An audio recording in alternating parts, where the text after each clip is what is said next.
Hello, and welcome to part 4 of our 4-part financial education series. Each part, as you know, has had 3 videos in those parts. So if this is the first one that you've started to watch, please go back and watch the first 9 videos. They're each short videos, and the focus has been just financial education basics. And what we've talked about is the importance of goal setting. We've talked about the importance of saving. We've talked about just the best way to save, and we've talked about some investment basics. And in this 4th part, what I really want to focus on is saving for specific funding goals. Things like buying a house or buying a car in a few years. Things that are in the near term, and how to think about saving for those items and investing for those items if it makes sense to invest. But before I get into that, I've had a few questions come up about timing, specifically the best time to start investing funds that are either saved for retirement, or the best time to invest funds that are saved for specific funding goal, like buying a house. And the answer is not always what people want to hear. I think when most people ask about timing, they want to know, is this a good time to invest? Or when is a good time to invest? Or what market indicator or what government indication should I be looking for to know when a good time to invest would be? And the answer, like I said, is probably not what you want to hear. The answer is that we don't think people really know what the best time to invest is. There are people that get it right from time to time, but history and research and data shows time and time again that it's very, very difficult to time markets, and it's very difficult, even if you get it right once or twice, to get it right on a consistent basis. And I just wanted to highlight a few data points to illustrate that.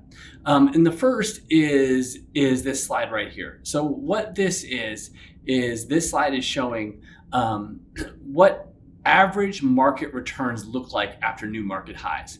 And the reason I want to focus on this is, especially in the environment that we're currently in, where we had this market drop, over a year and a half ago, and then we've had this markets getting higher and higher, and every other week we're reading about them reaching new market highs. I mean, if you pay attention to that at all. And so a lot of people feel like, okay, well, the market's up, this isn't a good time to invest. But if you look at history, and what this is the S&P 500, so the 500 largest stocks in the US, and you look at that segment of the market from 1926 to through the end of last year, what this shows is what markets have done on average, annualized returns in the 1 year following, 3 year following, and 5 year following a new market high. The point here is that after the markets reach new market highs, they tend to get higher. Now, that's not to say that it's always going to happen, right? I mean, obviously there's a high point before a low point, right? But on average, this is what plays out. And so that's just one thing I point to as a reason that you shouldn't just, because things feel like they're up, that you should think, oh, well, now is not a good time to invest. The other side of it is when markets are in decline, right? If we go back to April of last year, when markets were low as a result of the pandemic, or back in 2008 when we saw the housing bubble, right? When markets are down, people don't want to invest because they think things are just going to get worse. And if you look at average annualized returns after a market decline of more than 10%, you see a very similar story to what we see when markets reach new market highs, right? So if the market drops by 10%, you think, oh, we're in the middle of a downturn. This isn't a good time to invest, right? The data shows the opposite. On average, 1 year following, you can see that you see an annualized average of 11.3%. A little over 10% if we go out 3 years, a little over 9% if we go out 5 years. Annualized, right? So a geometric average return over that time.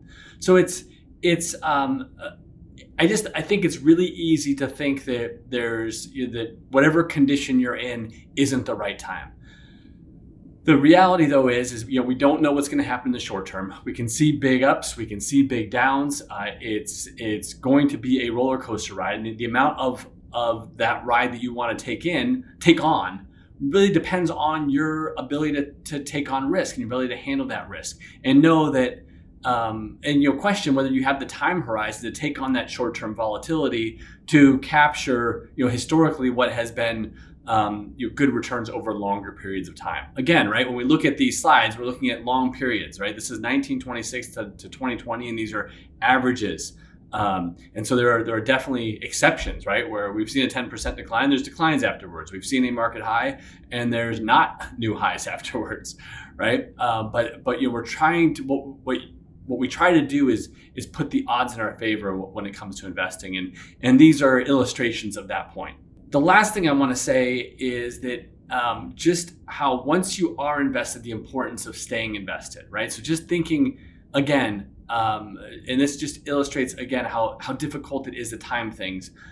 Big returns in the market come in very short periods, and sometimes it's as short as a day. And so the last slide I'd like to leave you with as we focus on this timing question is just how impactful missing a day in the market can be. So what this slide is showing you is how the performance of the S&P 500, so again, the largest 500 stocks in the US, would be different from 1990 to 2020, so that's a 30-year period, if you had just missed the one best day, the 5 best days, the 15 best days, etc. And the point here is it doesn't take being out of the market very long to miss that one day that really pays off. This is just the growth of $1,000 over that 30-year period. So if that $1,000 was just invested in the S&P 500, so that 500 largest stocks from 1990 to 2020, it grows to over $20,000. But if you miss the one best day, it's just over $18,000. If you miss the 15 best days, you're only at $7,000. So it doesn't take much, right? The returns come quickly, and it's not something that we know when those days are going to happen. So again, if you take nothing else away from this video, I just want I want your takeaway to be that when you think about investing for these funding goals that we're talking about, or you think about starting to invest what's in your 401k or in an IRA, think about the time horizon that you have. Think about the volatility that you can take on given that time horizon. And I don't recommend trying to time that, right? Not trying to time that investment. The data shows that historically it works in your favor to have that time and not try to react to the market conditions or what you think the market conditions are going to be.